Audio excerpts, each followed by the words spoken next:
A'udzubillahi minasyaitonirrajim. Bismillahirrahmanirrahim. Alhamdulillahi rabbil alamin, nahmaduhu wa nasta'inuhu wa nastaghfiruh. Wa na'udzu billahi min shururi anfusina wa min sayyiati a'malina.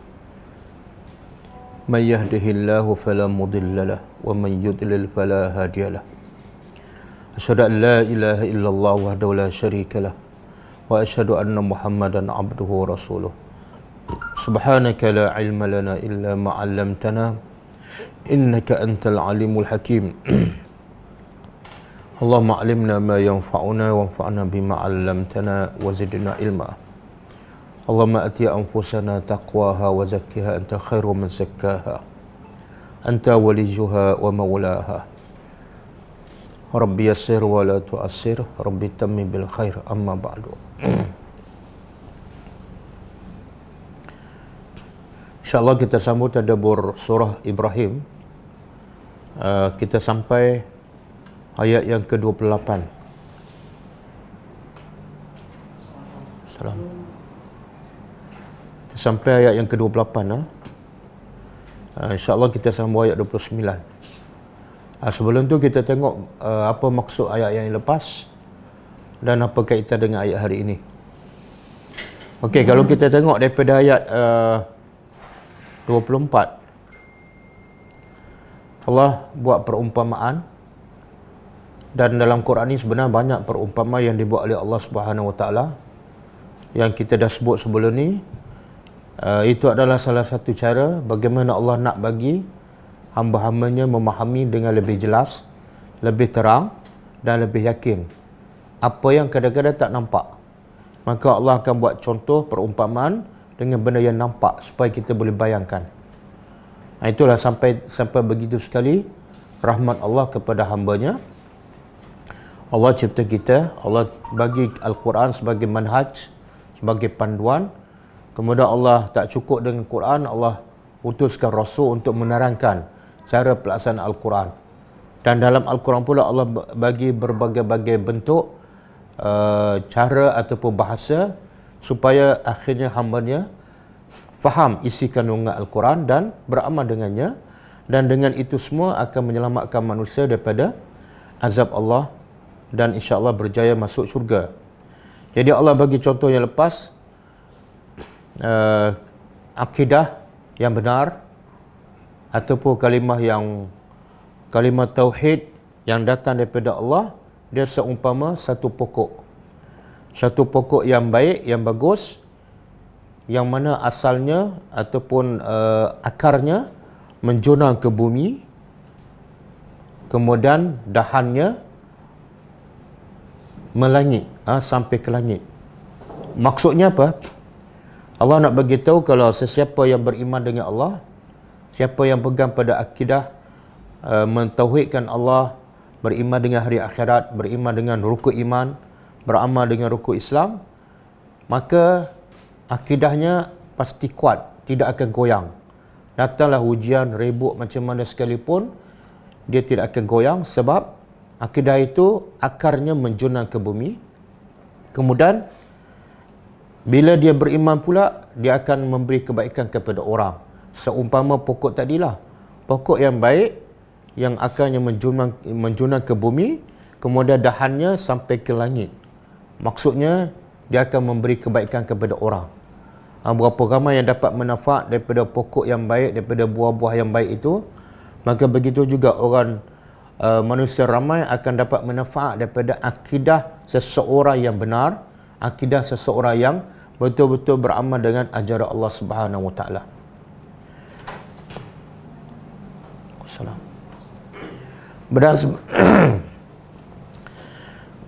Dan sebaliknya, Allah buat contoh orang yang tidak beriman, akidah yang rusak, yang sesat, seumpama pokok yang tidak baik, yang akarnya hanya sedikit saja masuk ke dalam bumi dan dahannya tidak tinggi.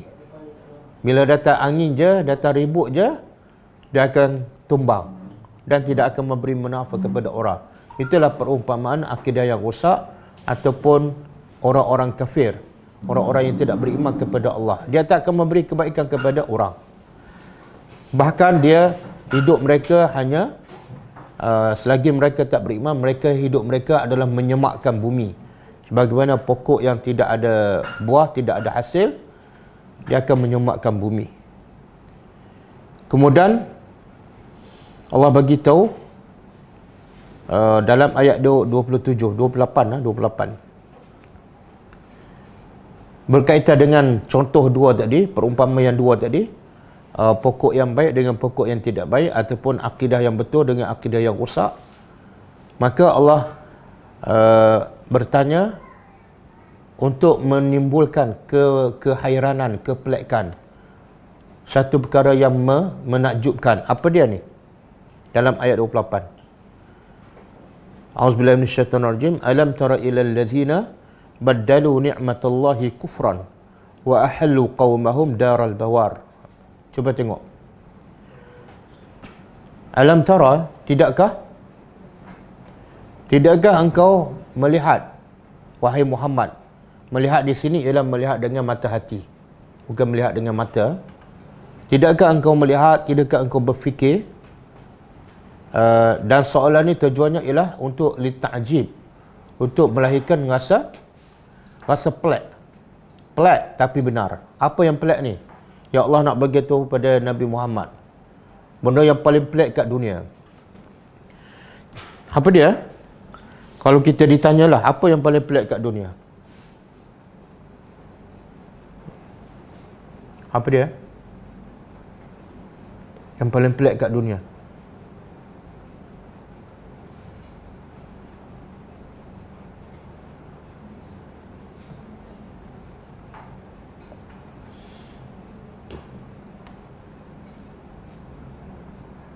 Apa dia tak tahu?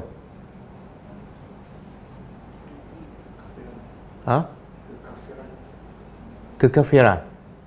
Tapi orang tengok orang kafir tak pelik pun. Bahkan orang kafir tengok orang Islam, mereka pula pelik kan. Pelik yang paling pelik, yang ramai orang tak sedar benda tu adalah pelik. Apa dia? Ni, dalam soalan ayat 28. Allah tanya Muhammad, tidakkah kamu perhati kepada orang yang baddalu, yang menukar nikmat Allah menjadi kufur? Satu, dia menukarkan nikmat Allah kepada kekufuran. Jadi nikmat lawannya kufur. Okey, apa nikmat Allah ni yang manusia tukar menjadi kekufuran? Apa dia? Yang Allah nak suruh Nabi fikir, ataupun Allah nak suruh Nabi rasa. Inilah satu perkara yang paling pelik kat dunia. Apa nikmat Allah yang ditukar oleh manusia? Kalau ikut sejarah ayat ni diturunkan kepada orang Mekah kan. Apa perbuatan orang Mekah yang sangat pelik? Sebelum datang Nabi Muhammad lagi. Menyembah berhala. Kenapa pelik? Kenapa pelik dia sembah berhala? Jadi berhala sebagai perantaraan. Dia buat, dia sembahkan. Itu satulah. Tapi ada satu lagi. Orang Mekah ni, dia sembah berhala yang sebanyak 360 kan. Dan berhala tu duduk tepi apa? Kaabah. Kaabah tu rumah apa? Rumah Allah. Dan mereka percaya tak dengan rumah Allah tu? Percaya. Dan orang Mekah ni, kita pernah sebut sebelum ni kan, dia tanah padang pasir kan, keri kontang, tak ada sumber. Tumbuh-tumbuhan pun tak tumbuh, satu pokok pun tak tumbuh. Tapi akhirnya mereka boleh hidup. Mereka boleh hidup dan ada yang kaya raya. Apa sebab? Apa dia sebab? Mereka berniaga kan, li'ilafi Quraisy. Mereka berniaga tu sebab apa? Sebab ada orang ramai datang ke Mekah. Kalau orang tak ramai datang ke Mekah, mereka boleh tak berniaga di Mekah? Tak boleh. Okey, orang ramai datang ke Mekah sehingga mereka boleh berniaga dan boleh cari makan, boleh hidup. Apa sebab ramai orang datang ke Mekah? Sebab berhala ke sebab Kaabah? Jadi kalau mereka boleh cari makan dengan perniagaan, dia sebabkan orang ramai datang sebab Kaabah, bukan sebab berhala. Tiba-tiba dia sembah berhala. Pelik tak? Pelik. Yang tak pelik apa dia? Dia sembah Tuhan kepada falya'budu rabba hadzal bait. Sembahlah Tuhan kepada rumah ni, bukan patung yang sekeliling Kaabah. Itu satu. Kemudian bila datang Nabi Muhammad kan, dan diturunkan Al-Quran. Ini pelik yang paling pelik lah. Nabi Muhammad ajak mereka kepada apa? Kepada mentauhidkan Allah, mentauhidkan mana? Tuhan, pemilik Kaabah. Dan Nabi Muhammad ajak mereka supaya berakhlak mulia kan? Jangan bunuh anak, jangan rasuah, jangan berzina. Nabi Muhammad nak selamatkan mereka daripada neraka. Nabi Muhammad nak ajak mereka nak bagi panduan ke syurga yang kekal abadi. Tapi akhirnya yang diajak oleh Nabi, dia tukar. Inilah badalu. Dan menukar apa yang Nabi ajak kepada kebaikan, dia lawan. Jadi pelik, yang paling pelik apa dia? Mungkin kita tak rasa, kita tak bayangkan. Kita baca ayat ni pun kita tak faham. Saya bagi analogi lah. Saya bagi analogi. Orang tu susah hidup. Saya pun nak bagi rumah banglo. Dia duduk bawah jambatan kan? Saya kata jumlah duduk rumah banglo, disediakan semua kelengkapannya, makan minum, semua dia bagi percuma. Dia kutuk saya. Dia kata saya gila. Dia kata kami nak duduk di bawah jambatan, kamu ni memang gila. Pelik tak? Apa yang pelik? Dia menolak benda yang menguntungkannya, benda yang menyenangkannya. Pelik tak? Kalau betul ada orang macam tu, kita jelas tak nampak dia tu pelik? Kan? Jelas kan? Tapi yang ramai, yang lagi pelik daripada itu, bahkan lagi ramai, tapi orang tak rasa pelik langsung. Apa dia? Islam mengajak pada kebaikan, Islam mengajak pada perdamaian, Islam mengajak pada kebahagiaan, Islam mengajak manusia kepada syurga. Tiba-tiba dia kutuk, dia maki. Pelik tak?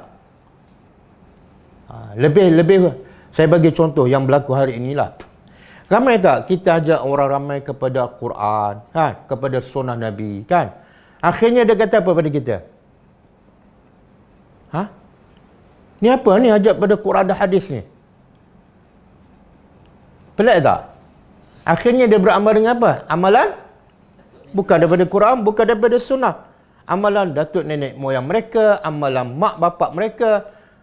Pelik tak? Yang tak ada jaminan akan selamatkan mereka. Yang ni hadis sahih, yang ni Quran pula. Dia kata kita ni pelik. Ya Allah. Ini yang Allah nak beritahu ni. Allah nak beritahu kepada Muhammad, kamu tak rasa pelik ke? Orang yang dia ajak pada kebaikan, nak selamatkan mereka daripada azab, tiba-tiba dia tak nak dia selamatkan. Kalau lagi pelik apa dia? Orang nak jatuh, ada gaun kat depan kan? Orang tu dah dekat nak jatuh gaun. Kita kata apa?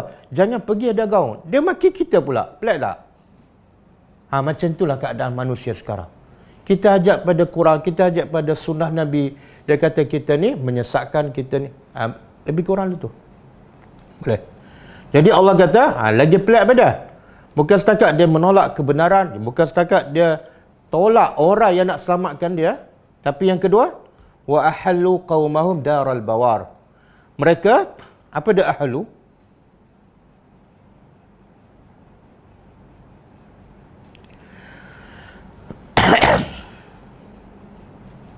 Ahalu ni mana? Menempatkan. Mereka yang menolak kebenaran, menolak tunjuk ajaran Nabi ni, bukan setakat mereka sesat, tapi mereka pula menempatkan kaum mereka daral bawar. Dar ni tempat ataupun negeri, bawar celaka. Tempat yang celaka. Apa makna tempat yang celaka? Ada dua pendapat. Pertama, dia neraka. Kalau di akhirat, neraka. Jadi bertambah pelik apa dia? Nabi nak selamatkan dia daripada neraka. Dia kata Nabi gila, dia kata Nabi tukang sihir kan. Satu yang pelik. Yang kedua, dia tarik pula orang supaya ikut mereka dan sama-sama masuk neraka. Jadi berapa kali pelik? Dua. Jadi dia sesat dan menyesatkan. Ada juga tafsir mengatakan daral bawar ialah kecelakaan di dunia, iaitu Nabi ajak mereka 13 tahun kat Mekah kan supaya beriman kepada Allah, mentauhidkan Allah. Tapi mereka tolak, bahkan mereka hina Nabi dan mereka halau keluar daripada Mekah. Maka akhirnya dalam peperangan Badar apa berlaku? Siapa yang menang? Islam menang. Dan apa berlaku pada orang musyrikin Mekah? Sebahagian besar pembesar mereka yang kata Nabi gila tu mati. Termasuklah Abu Jahal. Mati dalam peperangan Badar. Satu musibah besar kepada mereka. Musibah tu dia panggil Darul Bawar. Kalau kat neraka, kalau kat akhirat, Darul Bawar ialah neraka. Kalau kat dunia ialah kekalahan mereka dalam peperangan Badar. Okey, ayat hari ini ialah menjelaskan hasil orang yang menolak benda yang benar. Hasilnya apa dia? Kalau sebelum ayat ni apa dah? Darul Bawar kan? Darul Bawar. Orang yang pelik ni, yang menolak kebenaran, yang menolak cara untuk selamatkan mereka, mereka akan masuk Darul Bawar. Apa dia? Soalan. Orang bertanya, apakah itu Darul Bawar? Jawapannya ialah, iaitu neraka Jahannam.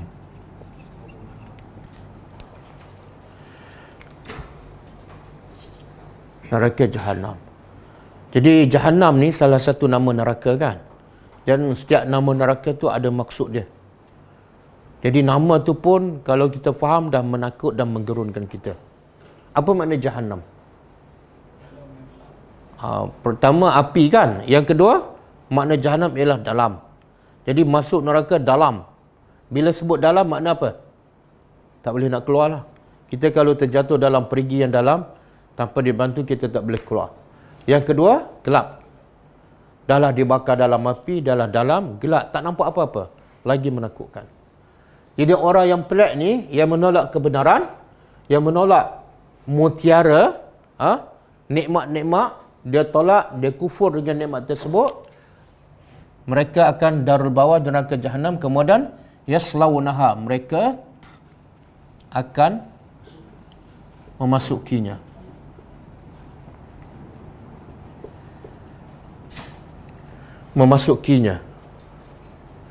Jadi yasla ni dalam bahasa Arab salah yasla. Makna dia apa? Bukan setakat masuk dan rasa. Kalau masuk saja mungkin makna dakhala kan? Dakhala. Tapi kalau salah, masuk dan rasa kepanasan api neraka. Allah bagi amaran, bukan amaran lah, Allah bagi tahu apa yang akan berlaku kepada Abu Lahab. Apa dia? Allah guna perkataan ni. Abu Lahab masih hidup, tapi Allah bagi tahu kamu kelak akan masuk dan dibakar dalam neraka. Apa itu? Sayasla naran zata lahab. Kelak dia, iaitu Abu Lahab, akan masuk dan dibakar dalam neraka yang bergejolak. Kan? Jadi orang yang pelik ni, yang menolak kebenaran, kesudahannya apa? Mereka akan masuk neraka Jahannam. Kemudian Allah bagi tahu lagi, wabi'sal qarar, dan itulah neraka Jahannam adalah bi'sa, seburuk-buruk. Al-qarar, tempat yang tempat tinggal yang tetap. Bila Allah sebut bi'sa ni, apa yang Allah nak bagi tahu? Kita nak tadabbur perkataan bi'sal qarar. Sebenarnya bila Allah sebut Jahannam yaslauna dah cukup. Tapi Allah tambah lagi bi'sal qarar. Apa yang Allah nak bagi tahu pada kita?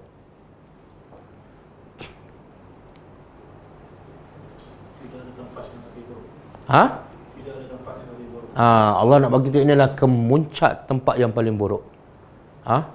Kemuncak. Jadi tak yang, kalau kita kata ada lagi tak yang lebih teruk pada tu, tak ada. Sebab yang ni dah Bi'sa. Semua manusia hidup kat dunia, nak tak duduk tempat yang paling teruk? Tak ada. Semua berusaha nak tempat yang paling, yang tu yang Nabi ajak tu, yang tu Nabi berdakwah. Tapi akhirnya dia tak faham ataupun dia degil, sombong, maka akhirnya daripada tempat yang dia nak yang paling baik, akhirnya dia dapat tempat yang paling buruk. Sebab dia menukar nikmat kepada kufur. Boleh? Sebenarnya menukar nikmat kepada kufur ni terlalu luas. Dan bukan kepada orang kafir saja. Kadang-kadang kita pun ada nikmat kan? Nikmat apa? Nikmat sihat. Tapi ramai orang dengan nikmat sihat dia tukar pada kufur. Apa dia? Kufur ni makna tak bersyukur lah. Allah bagi nikmat tapi dia tukar kepada kufur. Contoh? Sihat tapi buang masa, dak lepakkan. Itu kufur, dia menukar nikmat. Sihat tapi buka aurat. Badan cantik tapi itu termasuk walaupun daripada orang Islam. Okey, kemudian Allah kata waja'alu, dan mereka menjadikan lillah bagi Allah andadan. Andadan jamaah. Pertama niddun. Kalau mufrad niddun. Satu. Kalau plural andadan. Andadun. Apa makna niddun? Sekutu. Rakan kongsi kan. Jadi orang-orang kafir ni, orang-orang musyrikin, bukan setakat mereka menyesatkan, mereka sesat dan menyesatkan. Di sini Allah nak bagi tahu apa punca mereka sesat, iaitu mereka menjadikan bagi Allah ada sekutu-sekutu.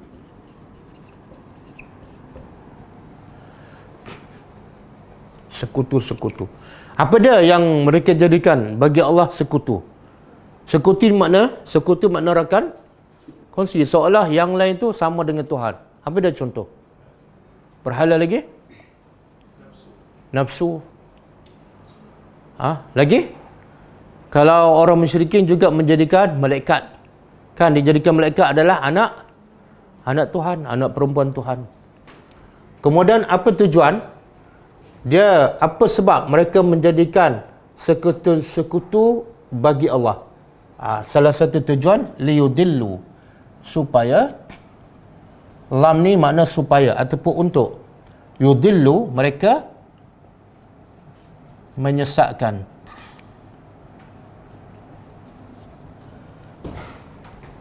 Ansabilih, dari jalannya. Supaya mereka menyesatkan daripada jalannya. Jalan apa ni?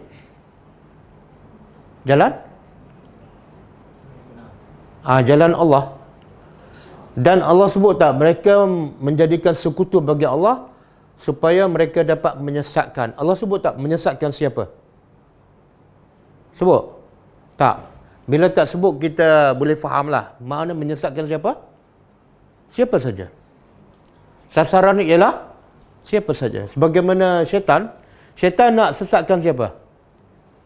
Dia bersumpah dengan Allah, aku akan menyesatkan semua manusia tanpa terkecuali. Kecuali ada satu golongan yang syaitan tak mampu nak kacau. Siapa ni? Orang Malaysia ke orang Arab? Siapa? Mukhlisin. Orang yang ikhlas. Okey. Maka Allah perintah pada Nabi, qul, katakanlah wahai Muhammad, kalau mereka menjadikan bagi Allah sekutu dan dengan sekutu itu mereka menyesatkan lagi ramai manusia daripada jalan Allah, okey, tak apa. Bagi kepada mereka, qul tamatta'u. Qul, katalah pada mereka tamatta'u. Apa makna tamatta'?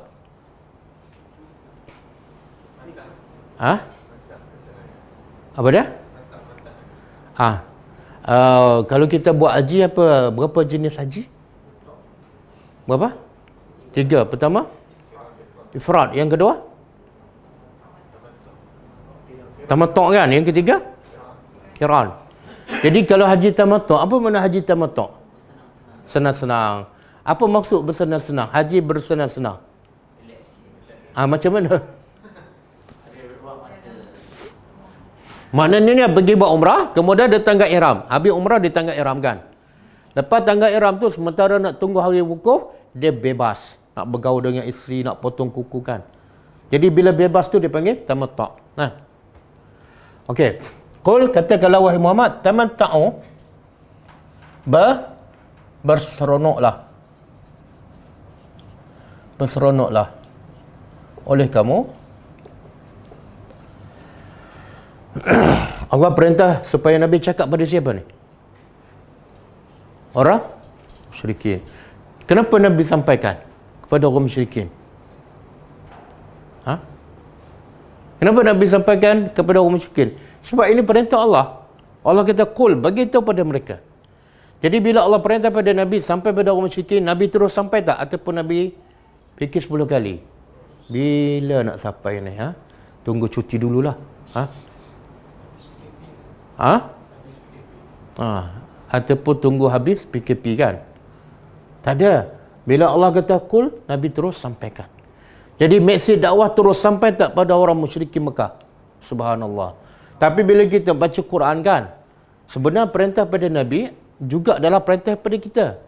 Mana Allah perintah juga pada kita supaya sampaikan mesej Al-Quran kepada orang kafir. Kan?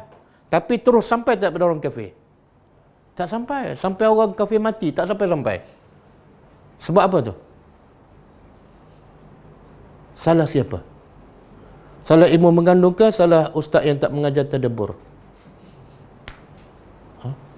Salah siapa? Semua tak nak mengakukan. Saya bukan tak nak sampaikan, tapi sebab saya tak faham. Saya tak faham sebab tak ada ustaz mengajar. Jadi yang kena siapa dia? Okey.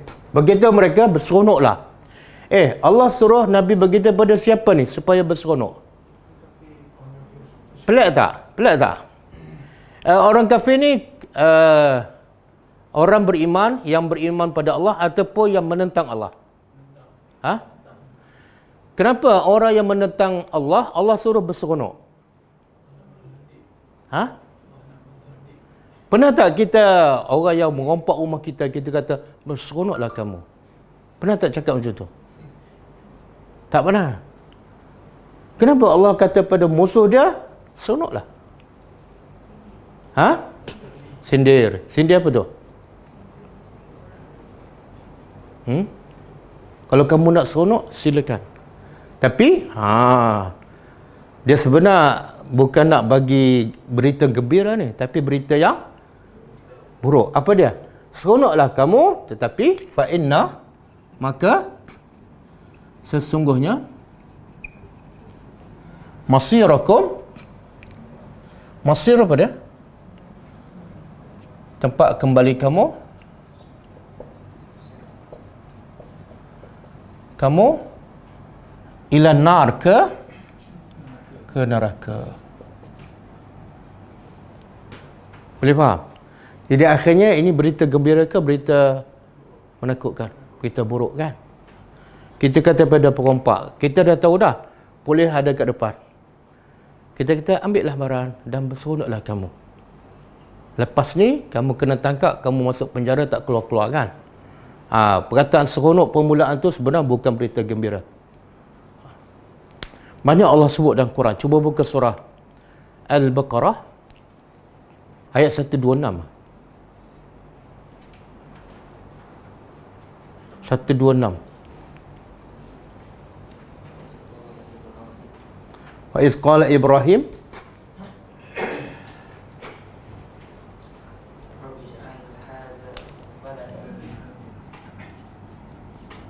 Wa iz qala Ibrahim Rabbi ja'al hadha baladan aminan warzuq ahlahu minas samarat man amana minhum billahi wal yaumil akhir. Qala wa man kafar fa umatti'uhu qalilan summa attarruhu ila azabin nar wa bi'sal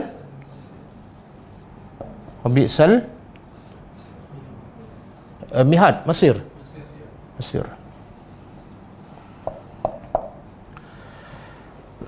Okey, cuba tengok. Wa iz qala, dan ingatlah ketika mana dalam Al-Quran bila Allah sebut wa iz, makna apa? Allah nak bagi tahu ingatlah ketika mana.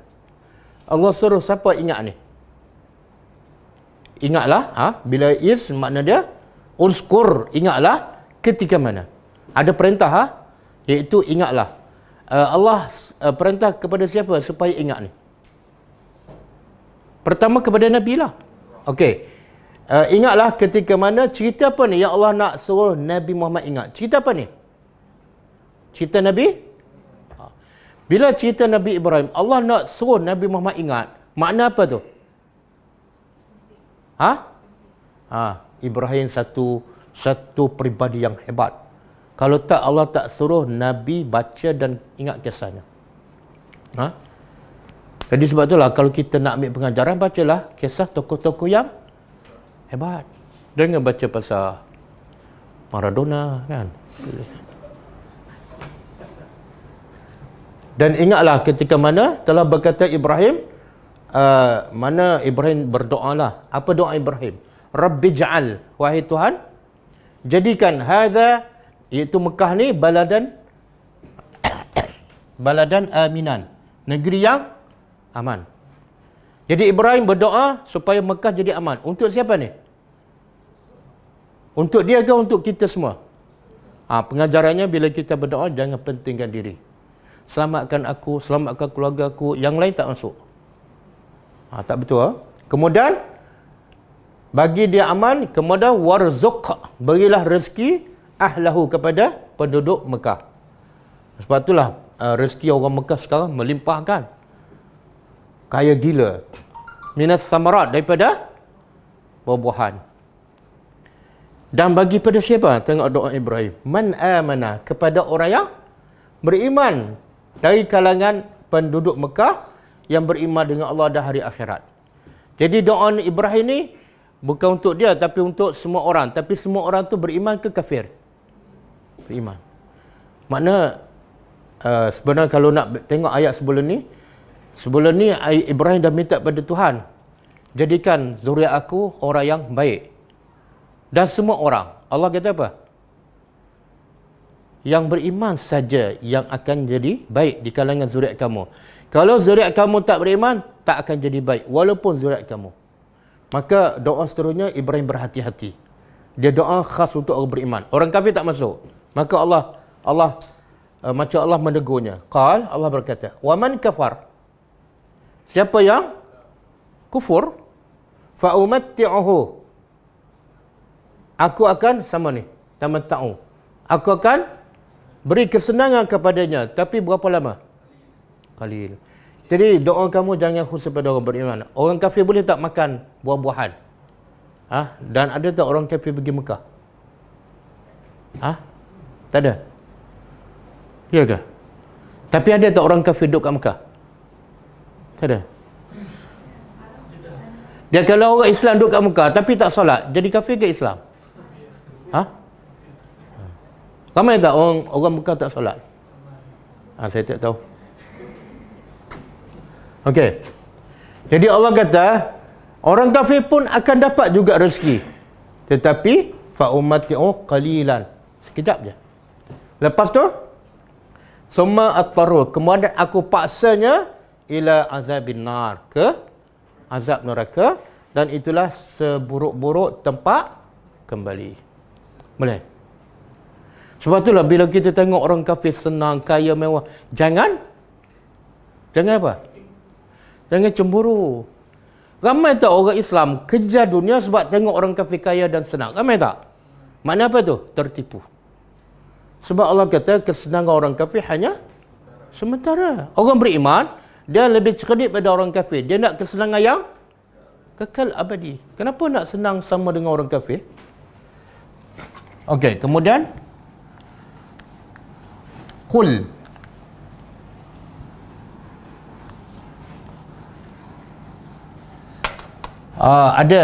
Ada ayat yang Allah bagi kepada Nabi Muhammad.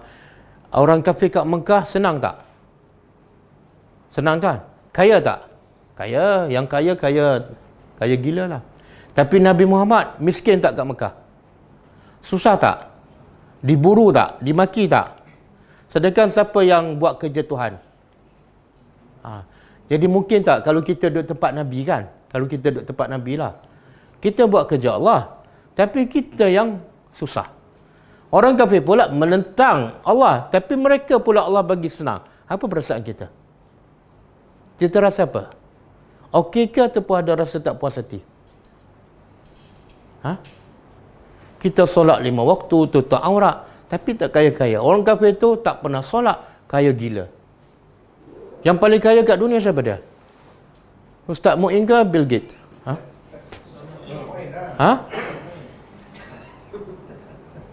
Yang itu kat dunia kan? Yang kat Malaysia pula? Orang Islam ke orang kafir? Yang paling kaya? Siapa? Robert Koch ke Ananda Krishnan? Tapi tak mungkin Ustaz Mu'in kan? Jadi kalau kita duduk tempat Nabi, ni, pagi, petang, siang, malam, buat kerja kerana Allah. Tengok-tengok, kena maki. Tengok-tengok, makan tak ada. Orang kafir pula menentang Allah. Tengok-tengok, kaya gila. Kita ada rasa itu tak? Kita kata apa?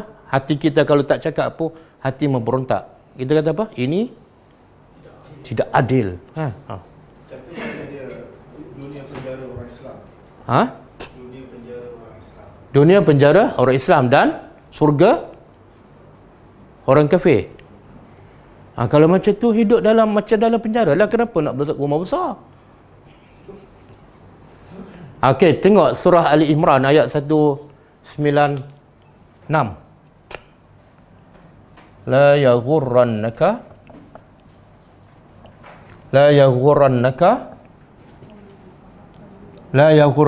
taqallubu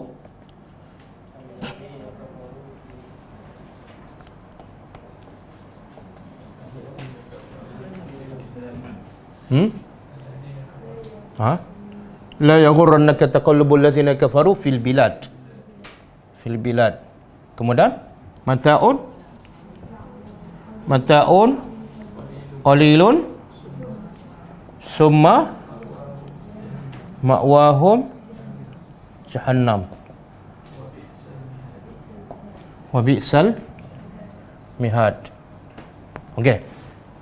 Tengok Allah nak hiburkan hati Nabi kan. Penat letih tak ada makan. Kawan tu lawan Tuhan makan mewah. Allah kata apa? La yaghurrannaka. Jangan engkau tertipu. Dengan apa? Ramai orang Islam tertipu dengan apa? Dengan nikmat dunia. Tapi Allah tak sebutlah nikmat dunia. Allah kata taqallub. Apa makna taqallub? Taqallub daripada qalbun. Kan? Kita ada baca doa tak? Wahai Tuhan yang membolak-balikkan. Ada? Apa bahasa Arab? Ya? Mukallibah daripada perkataan ni lah. Jadi berbolak-balik allazina kafaru, orang-orang kafir fil bilad, dalam negeri. Negeri apa ni? Apa maksud orang kafir berbolak-balik dalam negeri?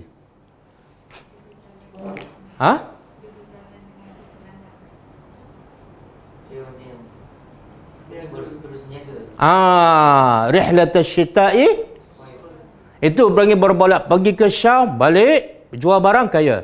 Lepas tu pergi ke Yaman, jual barang, kaya. Muhammad pula apa? Tak kaya-kaya.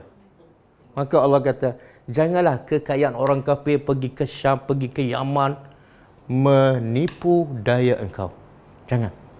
Relax, bertenang. Kemudian Allah beritahu Nabi, semua tu kekayaan orang kafir mata'un, seronok, betul, tapi qalil. Bila sebut qalil, jadi tak seronok dah. Kenapa? Lepas tu summa ma'wahum. Kemudian ma'wahum. Apa makna ma'wah? Tempat kembali mereka. Tengok Allah guna perkataan tempat kembali. Allah tak kata mereka masuk. Bila Allah kata tempat kembali, apa maksud? Orang boleh balik rumah, dia tak pergi ke mana kan? Dah balik rumah dia. Makna ini lah tempat kekal mereka. Dia seronok sekejap kat dunia, silakan. Tetapi tempat kembali mereka adalah neraka Jahannam, dan itulah seburuk-buruk. Tengok Allah, sekali Allah guna wabi'sal masir. Sekali Allah guna, apa tadi? Wabi'sal qarar. Sekali Allah guna wabi'sal mihad. Semua ada makna tu. Bi'sal qarar makna duduk dalam api. Dah takut dah. Tambah lagi kekal. Lagi mihad, apa makna mihad? Ha? Alam naj'alil arda mihada. Bukankah kami jadikan bumi ini seperti hamparan? Kamu selesa nak berjalan, nak bekerja, nak buat rumah, nak buat bangunan, nak buat sekolah. Selesa je sebab kami jadikan bumi ini macam hamparan. Okey. Jadi mihada ni makna selesa lah. Ada tak satu hadis? Utlubul ilma minal mahdi ilal lahdi kan? Tuntutlah ilmu daripada mahdi. Apa makna mahdi? Buayan. Buayan. Kan buayan tu selesa kan? Betul? Budak, baby kalau letak dalam buayan tu, sekejap tidur. Okey. Jadi apa maksud ni? Allah nak beritahu.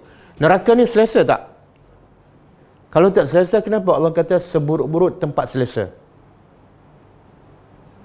Apa makna? Seburuk-buruk tempat yang selesa. Apa tu?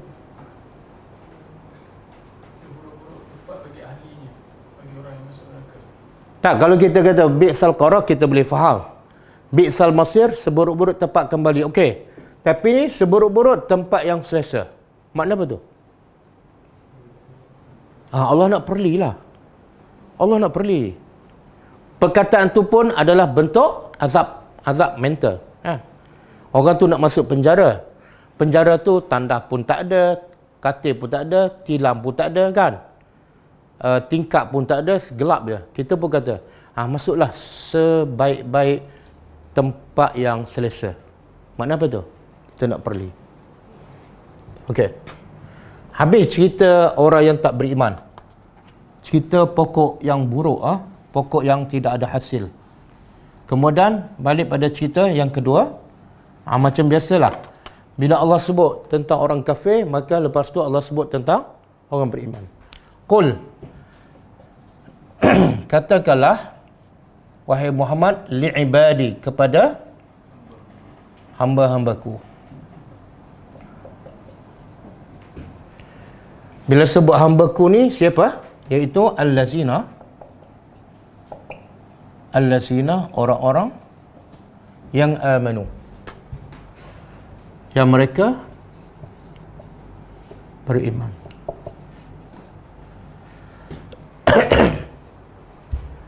Jadi orang kafir Allah suruh Nabi cakap apa? Tamatta'u kan? Yang orang beriman pula Allah cakap apa? Allah suruh Nabi cakap apa? Yuqimus salah. Ada tak?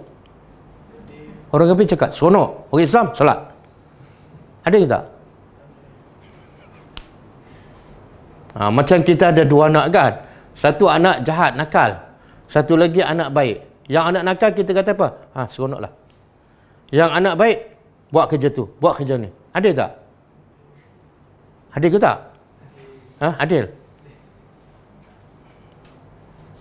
Orang kafir, seronok. Orang Islam, salat. Yuqimus salat.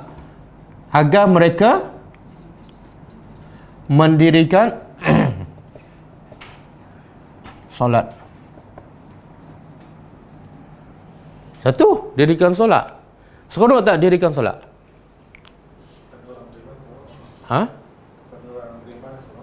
Seronok. Seronok tu bila solat berapa lama? Adik kat belakang. Seronok tak solat? Kalau ustaz bagi 100 dengan suruh solat 2 rakaat, yang ambil yang mana?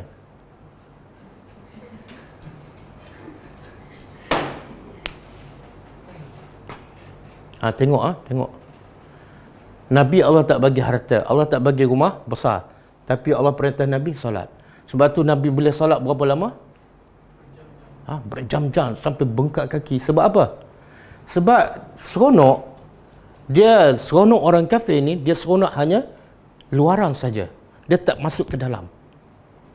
Sebab tu lepas tu penat, lepas tu sakit kan.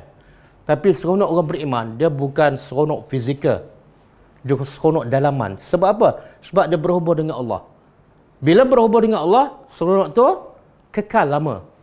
Walaupun duduk tempat panas, walaupun duduk tempat sempit, dia akan seronok selama-lamanya. Betul kan? Lepas tu Allah suruh apa lagi? Lepas solat, rehat, tidur. Bukan, ada satu lagi. Wa yunfiquna, dan mereka infak. Dah lah kena solat, kena sedekah pula. Dah lah miskin, suruh solat, lepas tu suruh. Ada ke tak?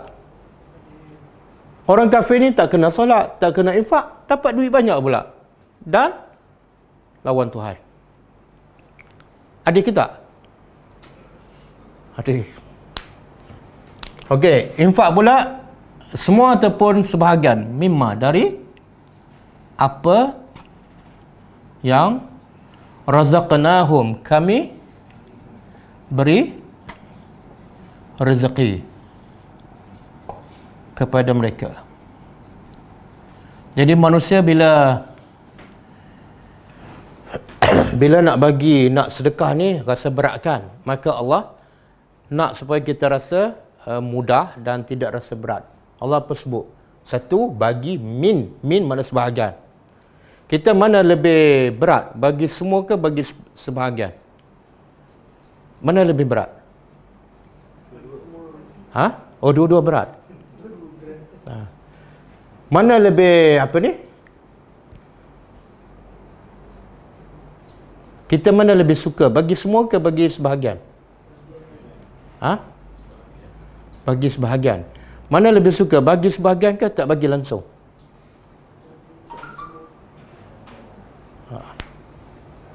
Satu, jadi Allah kata bukan bagi semua, bagi sebahagian. Satu. Yang kedua, supaya kita tak rasa terbeban juga, Allah kata apa? Yang aku minta tu, yang aku beri pada kamu. Makna duit siapa? Duit Allah. Jadi bila biasa manusia kedekut ataupun berat nak bagi, sebab apa? Sebab dia rasa duit kita kan. Allah nak betulkan cara orang beriman berfikir. Yang kamu simpan tu kami punya. Kami bagi dan kami minta kamu bagi sikit je. Sepatut kita kedekut ke jadi mudah nak bagi. Saya bagi pada Fatih 100,000. Lepas tu saya suruh sedekah 1,000. Berat ke ringan? Kalau saya bagi 100,000, tiba-tiba saya kata sedekahlah 1,000. Fatih kata, mana boleh ustaz? Ada masalah tak Fatih? Kenapa masalah? Sebab bukan duit dia. Kenapa dia nak kedekut bukan dengan duit? Boleh faham? Okey. Sedekah pula, Allah kata apa? Sirran, secara rahsia. Wa alanian, dan kenapa Allah sebut dua? Secara rahsia ataupun secara terbuka? Kenapa sebut dua? Supaya kita jangan jadi alasan. Kalau Allah kata sedekahlah ketika rahsia, tapi Allah tak sebut secara terbuka, kita buat alasan. Kenapa tak bagi orang nampak? Boleh faham tak? Ataupun Allah kata sedekahlah ketika terang-terang, kita buat alasan. Kenapa tak bagi waktu malam? Tak ada orang nampak. Jadi Allah nak bagi kita keluasan untuk bersedekah. Bila perlu ketika rahsia. Bila ada keadaan memerlukan kita bagi depan orang, bagi. Ada tak orang kadang-kadang dia minta depan orang ramai kan? Dan kita pun tak kenal. Mungkin lepas ni kita tak jumpa. Kita nak tunggu malam ke nak bagi masa tu? Ni kalau aku bagi tak ikhlas. Aku bagi malam lah. Tengok kawan tu mati dah pukul 5 petang. Jadi keluasan. Sedekahlah bila-bila masa. Bahkan dalam surah Baqarah, ayat berapa dah? Allah kata, innal lazina yunfiquna amwalahum bil laili wan nahar. Allah sebut lagi, sedekahlah di waktu malam ataupun siang. Ada Allah sebut waktu subuh. Jangan sempitkan sedekah di waktu subuh. Bila kita sedekah waktu subuh, rugi tak? Rugilah. Jadi sedekah subuh tu sebenarnya tidak ada. Yang sedekah yang ada beda. Sedekah siang dan malam. Zuhur pun boleh, asar pun boleh. Dan dalam surah Ali Imran juga Allah kata, fis sarra'i wa ad-dharra. Yang ni rahsia ataupun terang. Yang ni siang ataupun malam. Yang ni pula ketika senang dan jadi ada masa tak orang Islam tak boleh bersedekah? Kalau tak boleh siang, malam. Tak boleh rahsia, terang-terang. Kalau ketika tak ada duit, ketika darat, susah, sedekah sikit. Okey. Lepas solat, kena bersedekah. Kenapa selalu dikembarkan? Disekalikan. Solat je, Allah sebut sedekah. Daripada awal surah Baqarah pun sama kan? Allazina yu'minuna bil ghaib wa yuqimuna solah dan wa yunfiquna mimma razaqnahum kan. Jadi kenapa dikembarkan? Bila sebut solat mesti ada sedekah.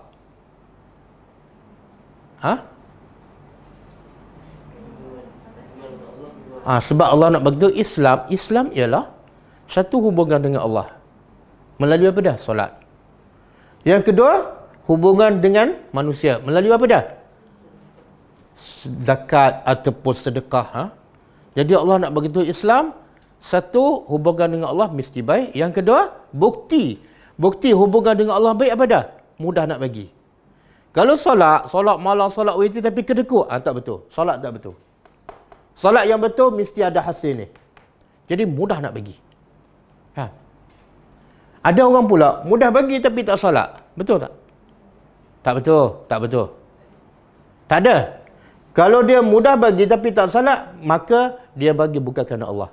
Mesti ada kepentingan. Sebab tu mudah bagi tu. Sebab apa? Supaya paling kurang nama dia terkenal. Mesti ada kepentingan duniawi. Okey. Seronok tak? Orang beriman. Orang kafir, Allah kata seronok. Orang Islam, solat dan sedekah. Okey, seronok tak? Seronok tak solat dan sedekah? Solat, sedekah. Seronok tak? Betul? Betul, saya nak tanya ni kalau seronok. Okey. Antara sedekah 10,000 dengan pergi melancong 10,000 juga, sama aja. Mana lebih seronok? Jawab betul. Ada malaikat sebelah kanan kiri cantik tu. Sama-sama 10,000. 10,000 pergi melancong, pergi Turki apa semua. 10,000 sedekah pada orang miskin. Yang mana seronok? Bila melancong, itu siapa tu? Salah tu. Macam mana kita seronok melancong? Sedekah Allah kata orang beriman, salat dan infak bukan buat untuk diri kita. Ustaz, takkan tak boleh melancong? Tak, silalah nak melancong. Tapi buat yang utama dahulu. Sebab itulah orang paling bahagia kat dunia siapa? Orang paling bahagia siapa? Apa dah? Tak sebutkan nama. Orang paling bahagia di dunia. Takkan tak tahu. Siapa? Apa dia? Tak sebut nama seorang. Dia paling bahagia. Ya, Nabi Muhammad lah. Nabi lah. Baru nak sebut. Kenapa tak sebut? Buang masa je. Orang paling bahagia ialah Nabi. Betul tak? Ataupun kita? Nabi ke kita ni? Rasulullah kan, okey. Nabi orang paling bahagia. Apa yang Nabi buat? Nabi pusing tak satu dunia? Tak ada. Nabi Mekah, Madinah. Ada sebelum jadi Nabi pergi ke Syam kan? Ada pergi mana-mana? Tak ada. Tapi dia paling bahagia. Apa yang menjadikan Nabi orang paling bahagia? Sebab dua benda ni lah. Betul? Bila solat sampai bengkak kaki. Bila infak sampai bahagia. Orang bahagia ialah orang ikut perintah Allah, bukan orang pusing satu dunia. Okey. Kemudian Allah yang bagi harta, lepas tu Allah suruh infak pula. Sebab apa? Sebab apa? Jawapannya min qabli, sebelum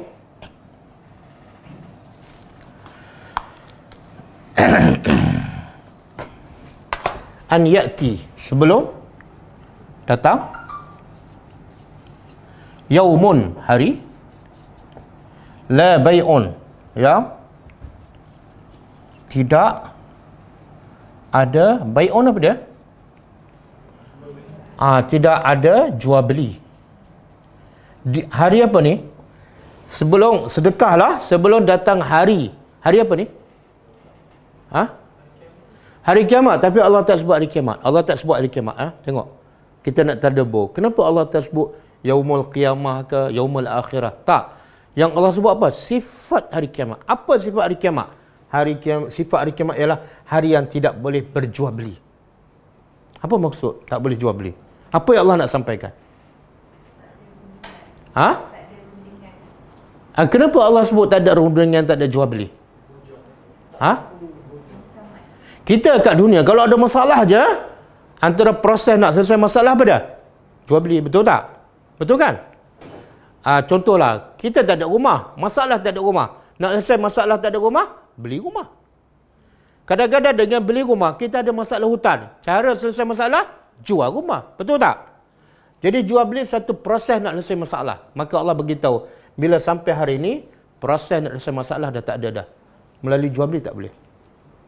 Bahkan Allah kata dalam ayat lain kan, kalau orang kafir ada masa luas bumi di akhirat besok. Kemudian ditanya pada orang kafir, apa yang kamu nak buat dengan masa luas bumi ni? Dia jawab apa? Aku nak gadaikan semua emas untuk tembus diri aku supaya aku dapat keluar daripada neraka je. Itu je. Maknanya masa tu emas walaupun seluas bumi ada nilai tak? Yang ada nilai apa dia? Keluar daripada neraka. Betul? Jadi emas luas bumi pun tak ada nilai. Sebab apa? Dia nak tembus semua. Aku nak keluar je dari api neraka. Jadi Allah kata, infaklah sebelum datang hari, kamu tak boleh berjual beli. Boleh? Menakutkan kan? Kemudian, fihi padanya, satu lagi, wala khilal, dan tidak ada apa? Khilal apa dia? Dia terjemah apa tu? Apa dia? Hubungan kasih sayang. Kita kat dunia, salah satu nak selesai masalah jual beli. Sama ada jual ataupun beli kan? Yang kedua, kita tak ada duit. Nak jual pun tak boleh. Nak beli pun tak boleh. Tapi ada satu lagi cara nak selesai masalah kita. Dengan apa? Kasih sayang orang. Suami kita, anak kita, mak bapak kita, jiran kita. Betul tak? Kadang-kadang kita kena tangkapkan. Pakcik kita, tebus kita. Betul tak? Tapi Allah kata, hari itu tidak ada lagi kasih sayang. Kamu nak cari siapa? Bahkan Allah kata apa? Hari itu, bapa lari daripada anak. Suami lari daripada isteri. Isteri lari daripada suami. Ustaz lari daripada student. Student lari daripada ustaz. Jangan cari Ustaz Mu'in. Ada orang kata, Ustaz, kalau Ustaz masuk syurga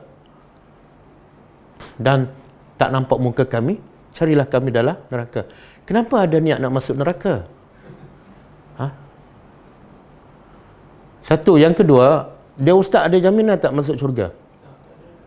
Maka yang paling awal masuk neraka, anak murid ke Ustaz? Yang paling awal masuk neraka, anak murid ke Ustaz? Jadi siapa kena cari siapa? Yang paling awal masuk neraka orang yang berilmu, orang yang selalu mengajar Al-Quran. Boleh faham? Jadi kalau tak ada saya dalam syurga, cari saya. Okey, tidak ada kasih sayang. Okey, cuba buka surah Al-Baqarah ayat 254.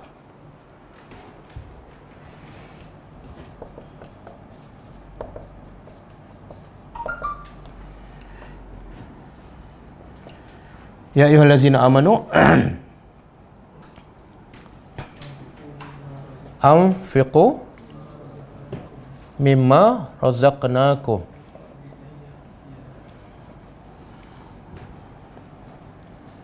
min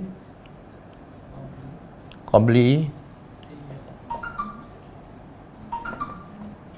an ya'tiya yaumun la bay'un fihi wala khullatun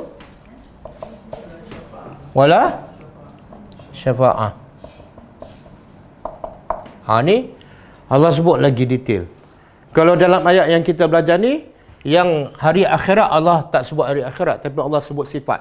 Apa sifat dia? Pertama, tidak ada jual beli. Yang kedua, okey, ayat ni pula surah Baqarah, ya ayyuhallazina amanu, wahai orang beriman, anfiqu, infaklah mimma razaqnakum, apa yang kami beri rezeki pada kamu sebelum datang hari. Hari apa?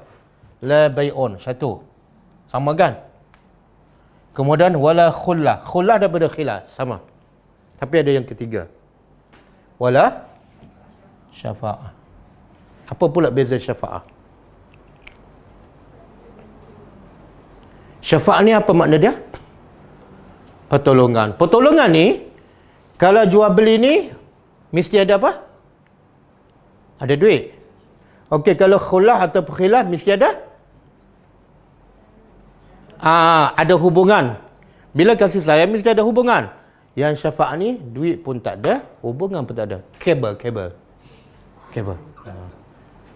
Kadang-kadang kita dapat kabel, kita tak kenal pun dia pun tak kenal kita, betul tak? Anak kita nak masuk universiti, duit tak ada, kasih sayang dah tak ada. Tapi pakcik kita yang juga miskin, dia kenal seorang menteri. Maka anak kita pun boleh masuk sebab bay'un ke, khullah ke, syafa'ah. Ya Allah, Allah kata syafa'ah pun tak ada di akhirat besok. Wastah. Perantaraan. Tengok Allah sebut di sini supaya kita apa ni? Supaya kita apa?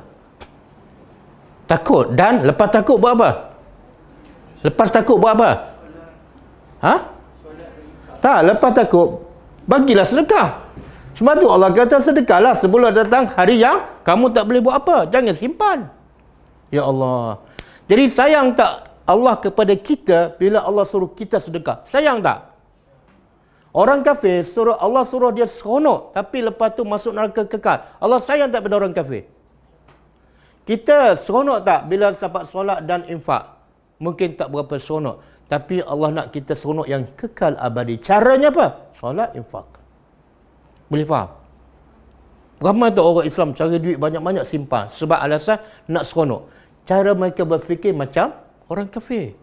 Kenapa kamu nak seronok di tempat yang sekejap? Seronoklah tempat yang kekal abadi. Sebab tu Abu Bakar, dia faham tak ayat ni? Bila dia faham, dia buat apa?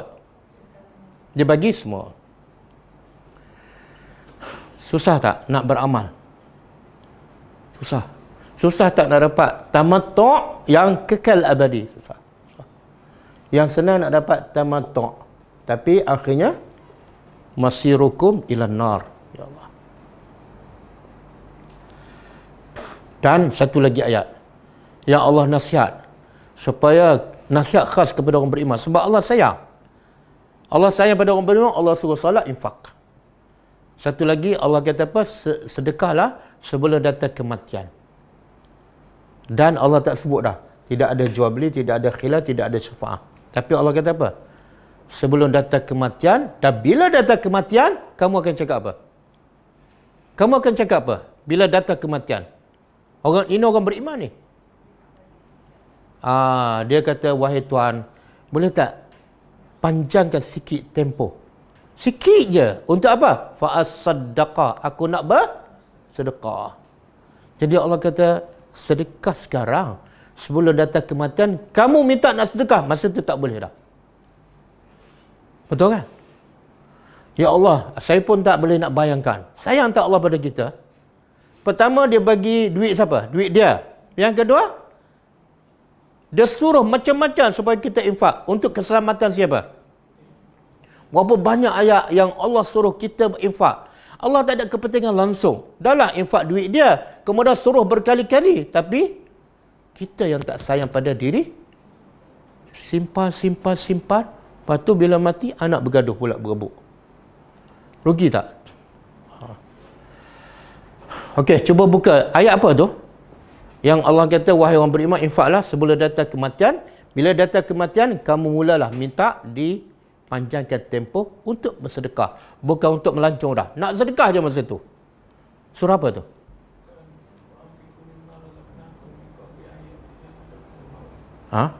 Ayat dah betul surah?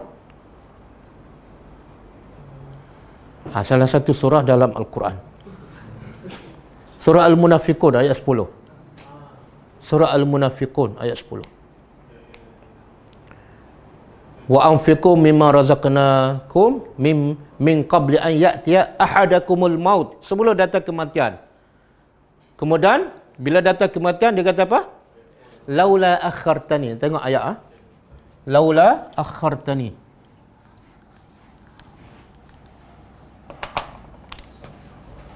Laula akhartani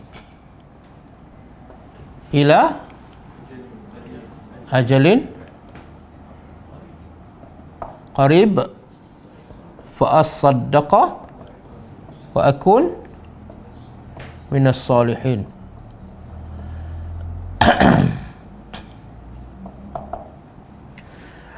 Bila datang kematian, orang beriman, ini orang beriman, orang kafir tak payah cakap lah, akan berkata, laula akhartani. Alangkah baiknya kalau engkau akhar apa dia? Melewatkan. Berapa lama ni? Ila ajali, sikit je, setengah jam ke 1 jam. Buat apa ni? Nak kumpul duit lagi? Bukan. Fa asaddaqa, untuk aku bersedekah. Dan wa akun minas salihin, dan aku nak menjadi orang yang soleh. Tengok bertukar tak 100%? Bila mati je bertukar cara dia berfikir. Kan? Semoga Allah beri kekuatan pada kita untuk, bukan untuk tambah duit lagi, tapi untuk tambah sedekah. Kan? Sebab bila dah tambah duit, kadang-kadang kita jadi semakin kedekut. Bila semakin banyak, semakin sayang kan? Akhirnya semakin kedekut. Okey? Cukup setakat tu.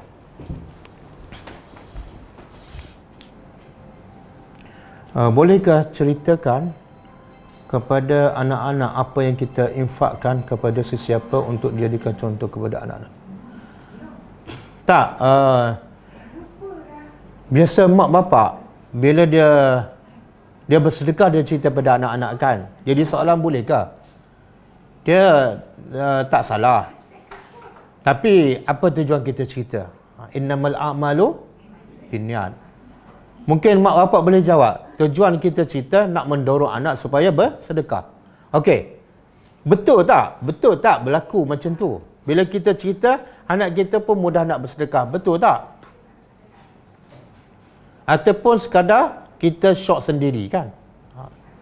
Jadi yang terbaiknya bila kita nak suruh anak kita bersedekah, tak payahlah cerita kita sedekah.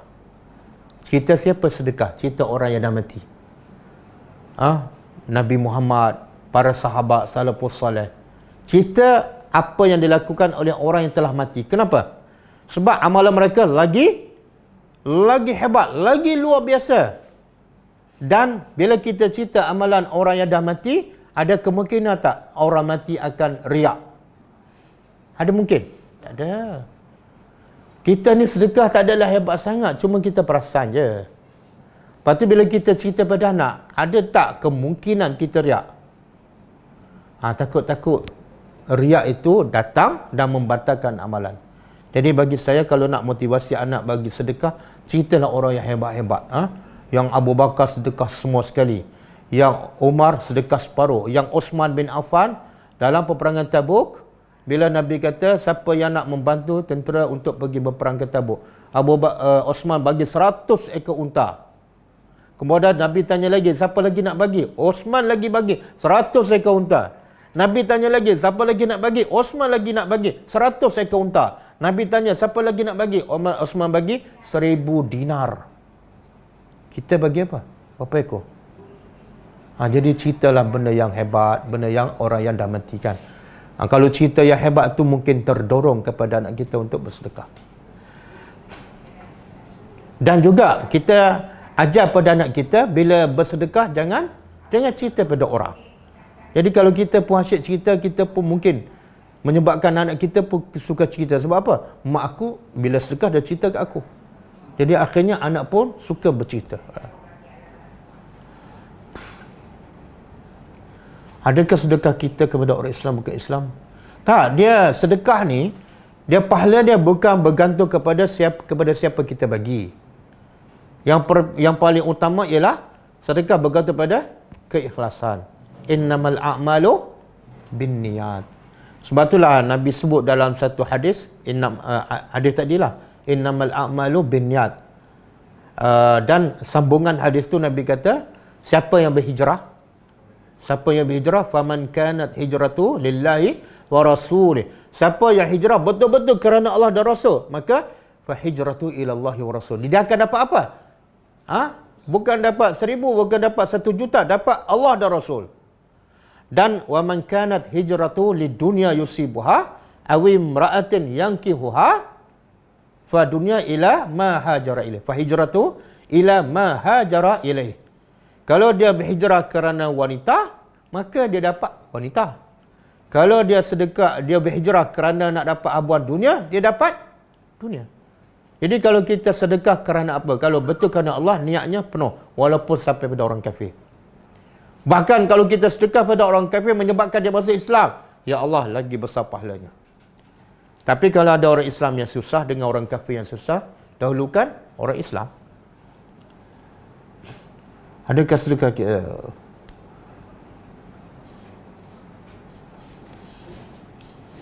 Jadi minuman, Ustaz, jadi minuman nak simpan duit dalam berapa banyak Ustaz? Minimum. Berapa banyak nak simpan duit?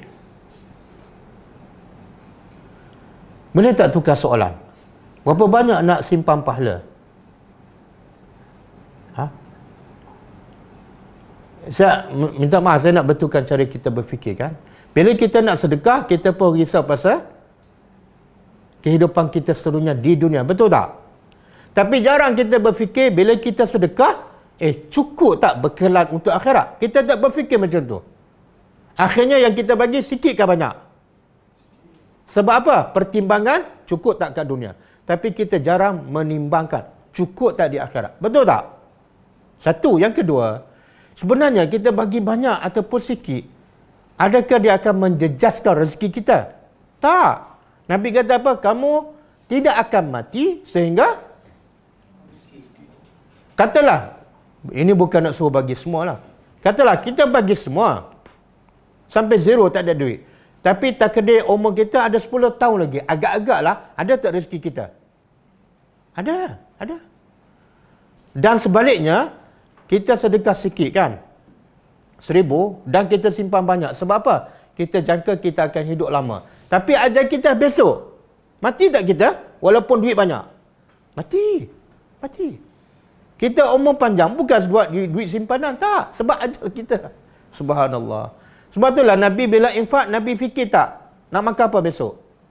Sebab Nabi tak fikirlah, Nabi bagi semua. Dan kita asyik bagi sikit je. Sebab apa? Dia fikirkan masa depan kat dunia. Kita jarang berfikir masa depan dalam kubur. Masa depan daripada mahsyar. Jadi berapa minimum nak simpan? Jangan tanya saya. Nanti tanya saya, bila lapar dia salahkan saya. Ustaz dia suruh tinggal banyak ni je. Tak. Sebenarnya itu bukan daripada keimanan kita. Keyakinan kita pada Allah. Kalau kita rasa aku sedekah sikit, pahala di akhirat tak cukup ni. Tak selamat dalam kubur ni. Kita akan bagi banyak lah. Jangan fikir pasal berapa lama nak hidup kat dunia. Tak. Hidup dunia ni, macam mana pun kita akan tinggalkan. Tidak besok, minggu depan. Tidak minggu depan, tahun depan. Mesti tinggal. Tapi di akhirat, mungkin tak mati. Bila kena azab, zat mati. Tak. Jadi kita sangat-sangat memerlukan bekalan yang paling banyak bila? Di akhirat, bukan di dunia. Okey. Soalan, boleh tak baca surah Al-Kahfi ayat 1 sampai 10? Rakaat pertama, rakaat kedua baca. Boleh. Nak baca ayat 1 sampai 10 dalam rakaat pertama dalam solat, dan rakaat kedua baca anda tengah baca soalan.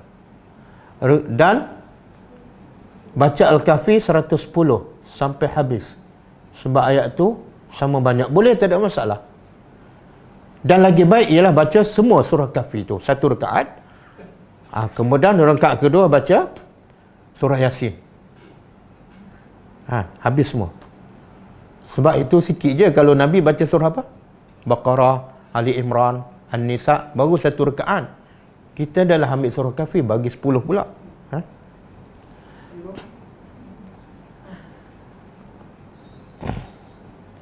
Bolehkah ceritakan kita dah. Tu berangkat ni. Kalau yang sedekah subuh tu yang kata ada 2 malaikat yang mendoakan. Ya, itu hadis sahih macam ni. Ulama mengatakan dalam menghuraikan maksud hadis Nabi itu, setiap pagi ada 2 malaikat akan berdoakan kepada seseorang kan. Kalau tuan rumah tu selalu bersedekah, maka apa doa malaikat? Supaya Allah gantikan harta yang dia sedekahkan.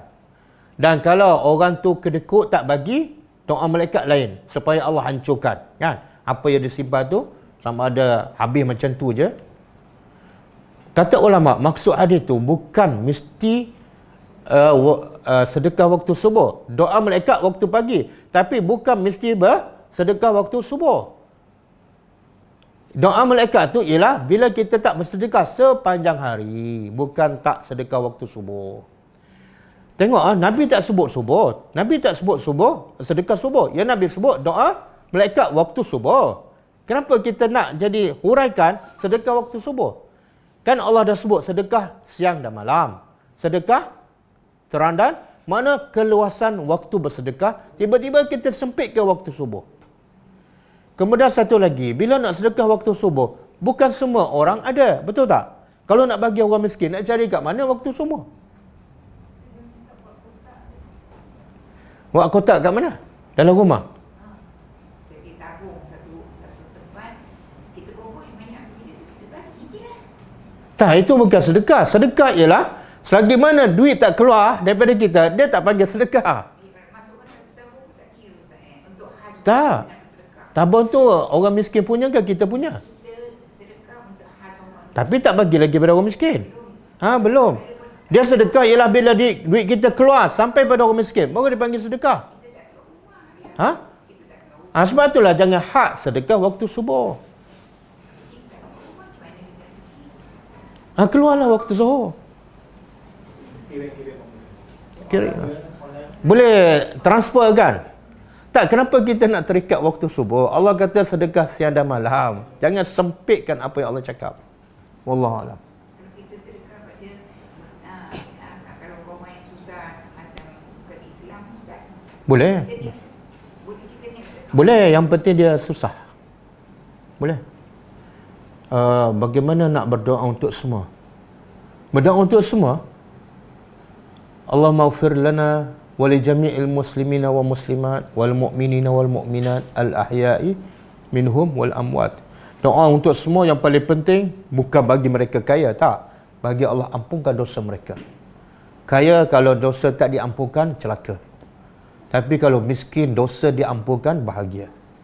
Punca manusia tak boleh masuk neraka, tak boleh masuk syurga ialah sebab dosa, bukan sebab miskin. Adakah sedekah Al-Fatihah setiap pagi? Tidak ada. Baca Fatihah dalam solat subuh setiap pagi ada. Sedekah Fatihah setiap pagi tidak ada dalil. Nabi tak pernah buat.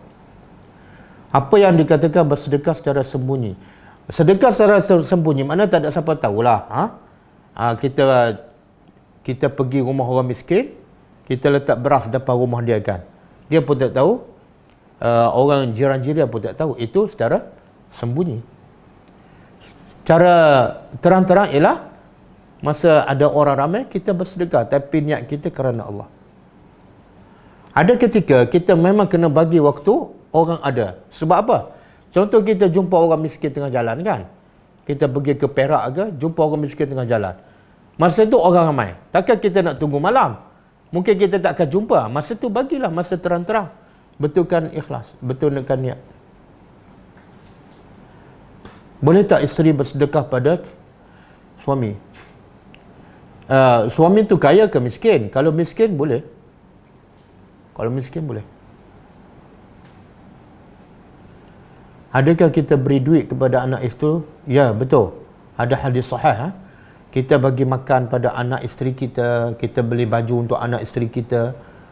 Semua tu selain daripada dikira tanggungjawab kita sebagai suami ataupun bapa, maka dapat satu lagi pahala bersedekah.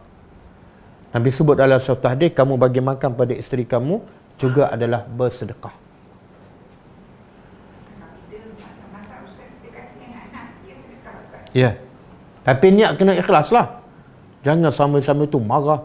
Asyik kena masak aja, malah nak tolong. Mungkin tak dapat pahala lah. Tak mestinya. Kadang-kadang orang buat secara terpaksa.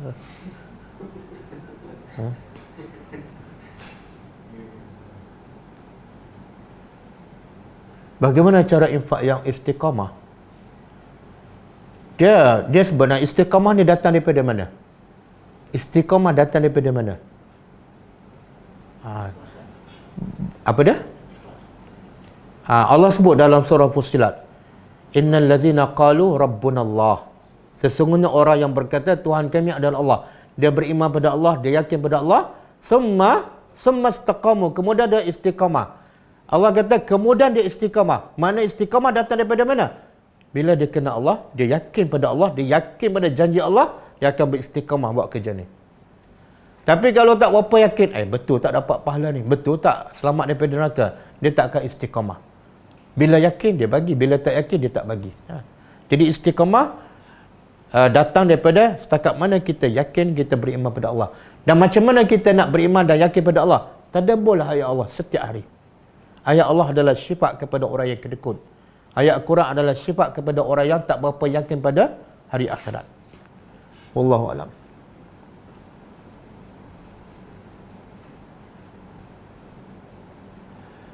Minta Ustaz terangkan Al-Khannas.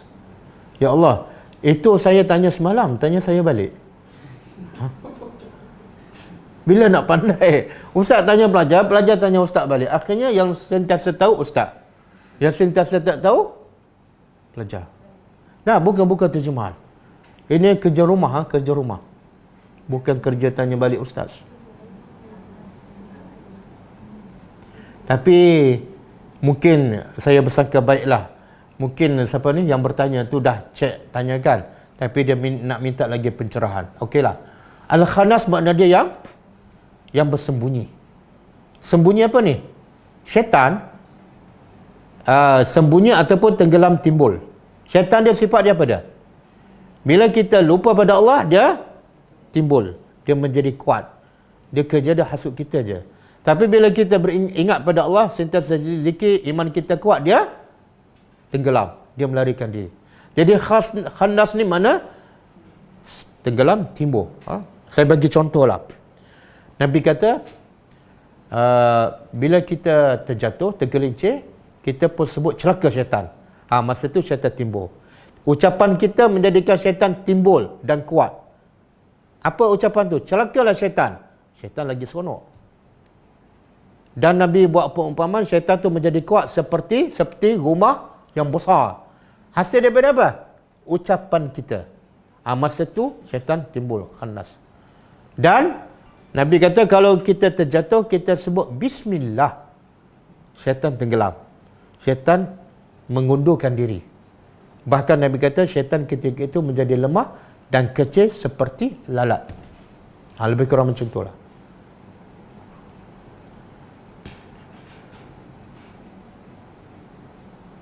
Dah.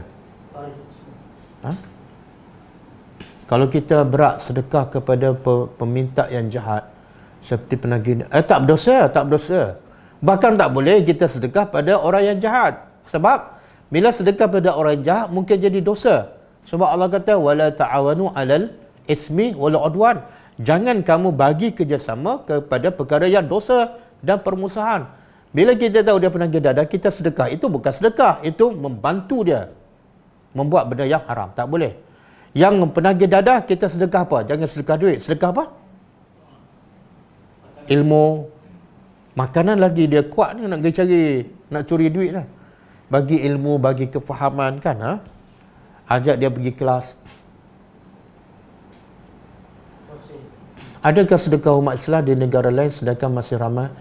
Ya, tak salah nak sedekah di mana-mana, tapi keutamaannya Allah sebutkan kepada siapa yang nak disedekahkan. Yang pertama, mak bapak kita sendiri yang miskin, zawil qurba, keluarga kita yang terdekat. Sepupu, dua pupu, pakcik kita kan, ramai lagi yang kakak pun miskin. Kemudian anak yatim kat Malaysia berlambak lagi. Kemudian orang miskin di Malaysia berlambak lagi. Bagi dulu yang terdekat, lepas tu pergilah jauh. InsyaAllah yang kat jauh tu adalah orang di situ yang bersedekah. InsyaAllah. Jadi utamakan yang dekat dulu. Ustaz, adakah seorang ibu perlu niat sedekah setiap kali berbelanja? Tak payah. Memang dapat apa ni? Automatik dapat pahala sedekah kalau dia buat kerana Allah. Penatlah letih macam tu, setiap kali masak mi goreng aku niat sedekah kan. Lepas tu potong bawang aku niat sedekah. Letih lambat nak makan tu. Adakah membiayai perubatan ayah? Ya, dianggap sebagai tanggungjawab ataupun sedekah. Dua-dua dapat. Dan bila kita merawat ayah kita, kos dia kita bayarkan. Oh, itu lagi besar pahala. Sebab apa? Kita buat benda yang wajib. Birru al-walidaini. Birru al-walidaini lagi besar daripada pahala sedekah. Itu adalah wajib. Jadi bila kita buat benda yang wajib, jangan fikir sangatlah pasal sedekah. Sedekah dapat insya-Allah. Saya ada dengar 1/3 untuk infak, 1/3 untuk nafkah, 1/3 untuk modal. Tak salah saya ada nyatakan dalam hadis, tapi saya tak ingat. Kisah orang yang diturunkan hujan di kebunnya di waktu kemarau. Adakah 1/3 itu banyak dan tak. Dia sebenarnya tidak ada dalil. 1/3 untuk infak, 1/3 untuk nafkah, 1/3 untuk modal. Tak ada dalil tu. Dan kalau ada dalil macam tu menyusahkan kita kan. Contohlah orang miskin kan. Dia cukup makan je. Macam mana dia bagi 1/3 pada sedekah? Tak. Bergantung pada orang. Sebab itulah Abu Bakar dia bagi berapa? Semua. Umar dia bagi berapa? Separuh. Ada seorang sahabat nak sedekah semua. Nabi kata tak boleh. 2/3. Nabi kata tak boleh. Dia kata separuh. Nabi kata tak boleh. Sebab Nabi tengok orang.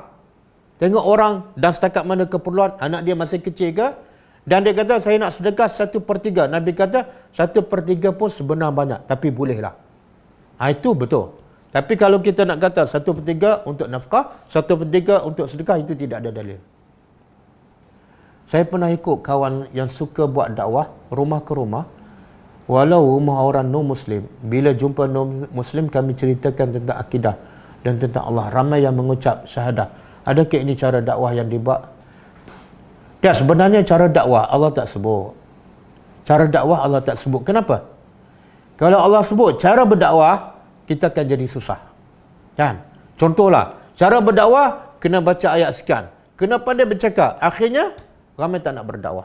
Jadi dakwah ni wajib, tapi cara dia cuma Allah kata ud'u ila sabili rabbika bil hikmah. Satu, yang kedua wal mau'izatil hasanah. Yang ketiga wajadilhum billati hiya ahsan. Kenapa tiga ni? Bil hikmah untuk siapa? Orang yang baru. Orang yang baru nak faham Islam. Iaitu bahasa yang baik, waktu yang terbaik kan. Nak tunjukkan akhlak ke, nak sedekah, itu salah satu cara berdakwah lah. Nak bagi ceramah ke, tengok keadaan. Dan yang kedua, wal mau'izatil hasanah. Peringatan yang baik. Kepada siapa ni? Kepada orang yang dia berilmu tapi tak nak beramal, bagi peringatan yang baik pada dia. Sebab dia dah ada ilmu, bagi peringatan. Yang ketiga, wajadilhum billati hi ahsan. Berdebat dengan cara yang terbaik. Kepada siapa ni? Dah ada ilmu tapi menentang. Itu Allah bagi secara umum. Tapi nak rumah ke, nak seminar ke, nak tulis buku ke, itu bebas. Yang penting tidak bercanggah dengan syariat Islam. Bagaimana jika kita menyimpan untuk keperluan seperti pergi haji, pendidikan, tak ada masalah, tak salah. Cuma Betulkan cara kita berfikir. Kita kalau untuk dunia kita simpan, pandai kita menyimpan dan cukup, tak pernah tak cukup. Tapi kalau berakhirat kita tak pandai menyimpan, simpan sikit-sikit je. Sampai kita pun bila mati kita rasa belum cukup. Padahal yang menjadikan tak cukup siapa? Kita sendiri. Nak simpan tak ada masalah. Bagus. Tapi gunakan kaedah yang sama, simpanlah untuk akhirat yang jagi, yang lagi lama, maka simpanannya lagi perlu banyak.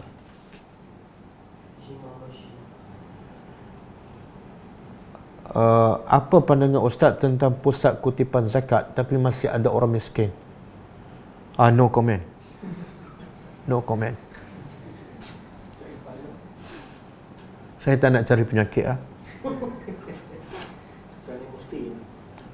Kalau sedekah seminggu sekali, terutama hari Jumaat, boleh tak?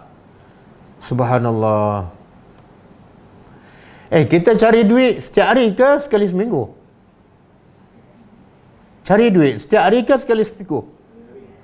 Setiap hari. Kenapa cari duit setiap hari? Sebab takut tak cukup. Okey. Yang kita takut tak cukup, untuk hidup berapa lama? 60 tahun, 70 tahun. Tapi untuk hidup kekal abadi, kita tak rasa pula takut tak cukup. Kita pun sedekah sekali seminggu. Ya Allah. Allah kata sedekahlah siang dan malam. Sedekahlah ketika senang dan susah. Dan Allah kata sedekahlah sebelum kamu mati. Lepas mati barulah minta sedekah sekali seminggu ke nak sedekah setiap saat ketika itu. Ya Allah. Jangan sedekah sekali seminggu. Kalau sedekah sekali seminggu, kamu macam rasa pahala dah okey, dah banyak tu. Dah layak masuk syurga tu. Sehingga tak perlu sedekah setiap hari. Jangan. Nabi sedekah, ikutan kita yang terbaik siapa? Rasulullah. Nabi sedekah sekali seminggu ke? Bila? Setiap masa. Bahkan tidak ada seorang pun yang minta, melainkan Nabi bagi. Hari apa tu orang minta dan Nabi bagi? Hari apa? Hari Jumaat ke hari Sabtu? Hari-hari. Kalau suami dah meninggal, isteri sentiasa bersedekah untuk suami dan sentiasa berdoa pergi ke kubur. Boleh ke? Tak, dia kalau suami meninggal, kan Nabi sebut bila mati anak Adam terputus amalannya. Kecuali 3. Macam mana orang yang mati nak pahala? Nabi dah bagi kaedah supaya kita buat persiapan sebelum mati kan. Salah satu cara apa dia? Doa anak yang soleh. Jadi kalau suami kita meninggal, yang terbaik supaya suami kita dapat pahala yang berterusan, apa caranya? Bukan isteri bersedekah, tak. Anak kepada suami kita, anak kita lah. Suruhlah anak kita buat apa amalan sunat ke, puasa ke, baca Quran ke, sedekah. Semua amalan anak, suami kita akan dapat. Tapi yang isteri buat, belum tentu suami dapat. Yang isteri buat, belum tentu suami yang dah meninggal dapat. Kecuali dia bersedekah, dia niat pahala sedekah ini untuk suamiku, itu dapatlah. Tapi terbatas. Tapi kalau anak, apa amalan anak yang bapa akan dapat? Semua amalan. Jadi galakkan anak sentiasa beramal soleh setiap waktu. Kalau kita sedekahkan bagi banyak orang, boleh? Kita ada duit, sedekahkan atas nama orang yang meninggal, tidak ada perkalian. Boleh. Sampai Boleh sampai. Itu pendapat majoriti ulama sampai.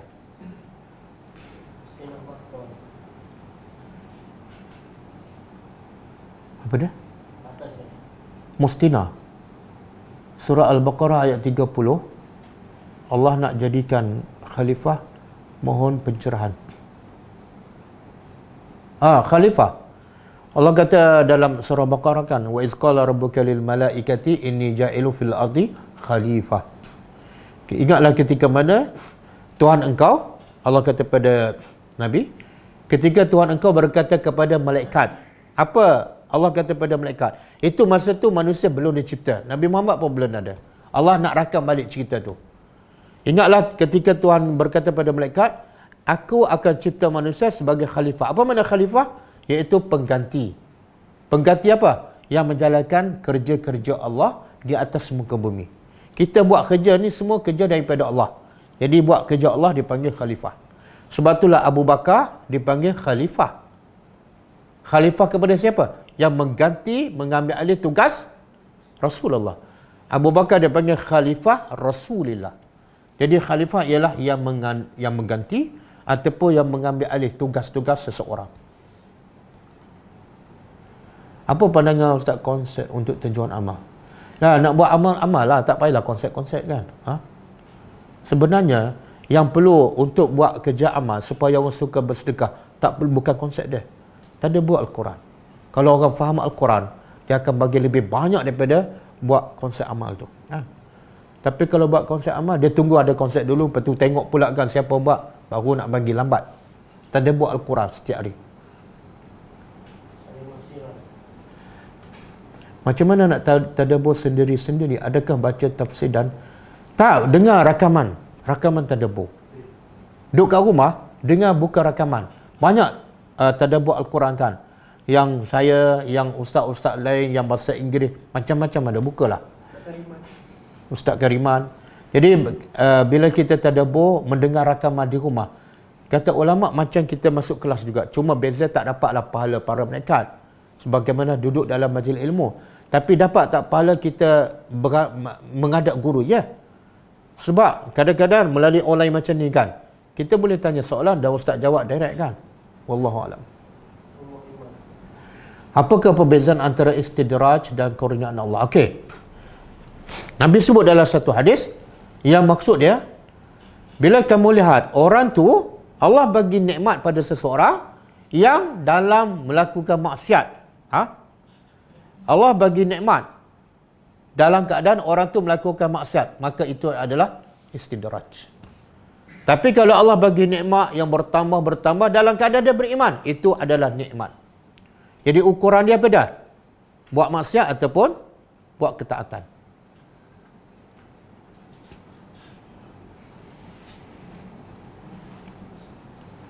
Apakah bacaan tahlil la ilaha illallah yang dibaca oleh anak cucu?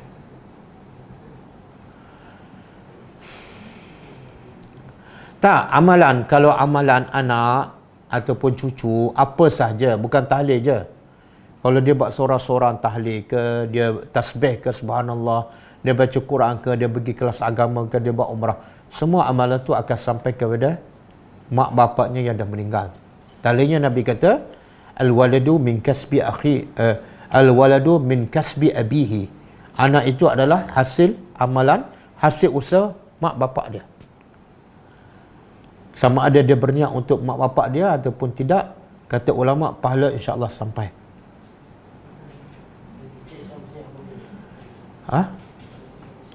Jika anak yang melakukan maksiat ada akibatnya kepada arwah, tak ada kesan. Allah kata dalam Quran, wala taziru waziratun wizra ukhra. Tidak ada orang yang berdosa akan memikul dosa orang lain. Kalau anak buat maksiat, mak bapak tak akan pikul. Mak bapak, Allah tu adil lah, mak bapak akan pikul dosa siapa? Dosa mak bapak lah. Dosa mak bapak apa dia? Dia tak ajar anak, sehingga anak dia buat maksiat. Itu dosa mak bapak, dosa tak ajar, bukan dosa anak buat maksiat. Kadang-kadang anak buat maksiat, mak bapak tak tegur, itu dosa mak bapak. Tak tegur, tak ajar, tak didik, itu dosa mak bapak. Anak tak salat, itu dosa anak, mak bapak tak tangguh. Tapi kenapa anak tak salat? Sebab mak bapak tak ajar, itu dosa mak bapak. Melalui live macam ni, ada tak malaikat doa? Ada kot, insya-Allah. Ada malaikat sentiasa berdoa. Dah. Okey. Kelas kita akan datang ialah besok, insya-Allah pukul 10.30. Surah apa? Al-A'la. Ustaz, macam mana kita menyimpan untuk keperluan seperti pergi haji, pendidikan anak-anak? Dah jawab dah tadi. Dia jawab dah. Saya kata tadi, kalau dia ajak kawan-kawan berinfak untuk mencari dana. Ajak kawan-kawan berinfak. Tak payah ajak kawan, kita sendiri infak dulu. Kadang-kadang kita ajak kawan, tengok kita, kawan yang infak, dia tak infak pun. Kita infak, kemudian kalau kita nak suruh kawan infak, ni, bagi ayat Quran pada dia. Ya. Kadang-kadang kita ajak tu, takut-takutlah kita ada unsur riak kan, nak bagi tahu kita infak, kita buat sekian-sekian kan. Jom bersama aku. Oh, syaitan cukup cekap.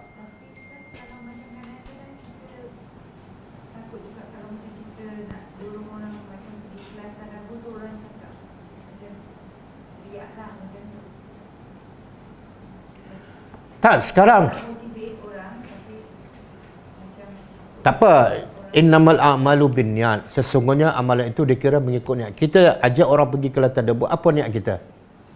Kalau niat kita supaya dia faham Quran, dia nak kata kita riak, itu masalah dia. Kita tak ada masalah dah.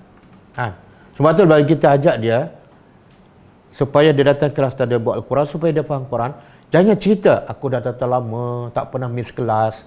Itu nak bagi tahu kita lah tu. Kan? Datanglah kelas tanda buat. InsyaAllah kalau kamu datang kelas ni faham ayat Quran, InsyaAllah bila kamu faham, kamu akan berubah. Cukup. Jangan tambah-tambah. Dah cukup lah. Kita tutup dengan membaca tasbih kafarah. Subhanakallahumma wa bihamdika asyhadu an la ilaha illa anta astaghfiruka wa atubu ilaik. Assalamualaikum warahmatullahi wabarakatuh.